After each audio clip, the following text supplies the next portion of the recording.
नमस्कार शेतकरी मित्रांनो. तर आज जर बघितलं कलिंगडाला तर आपल्या ह्या 43वा दिवस आहे आणि 43 दिवसाच्या मानानं जर बघितलं तर इथं सेटिंग जर बघितलं तर प्रत्येक वेलीला 1 2 1 2 3 अशी सेटिंग आहेत. ही अशी सेटिंग आहेत आणि 43व्या दिवसाच्या मानानं जर बघितलं तर ह्या कलिंगडाचा आकार हा साधारण आता 3 किलोच्या आसपास हा आकार आहे आणि हे ते 3 ते 4 किलोचं असल्यामुळं उत्पादन पण आपल्याला जास्त निघल.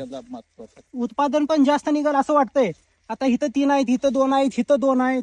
जर बघितलं तर प्रत्येक ठिकाणी आपल्याला फळांची संख्या ही भरपूर म्हणजे भरपूर मिळायला लागल्या. पण आपल्याला काय करायचंय, वेलीला 2 2 2 2 आपल्याला काय करायचे आहेत, फळं ठेवायचे आहेत.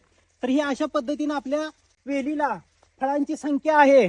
तर प्रत्येक बागायतदारानं किंवा प्रत्येकाची कलिंगड ही अशाच पद्धतीने उत्पादन निघू देईल. माझी 1 एकरात साधारण 45 टनाची अपेक्षा आहे आणि ही कशी अपेक्षा ही तुम्हाला वरचेवर माहिती देतो. धन्यवाद.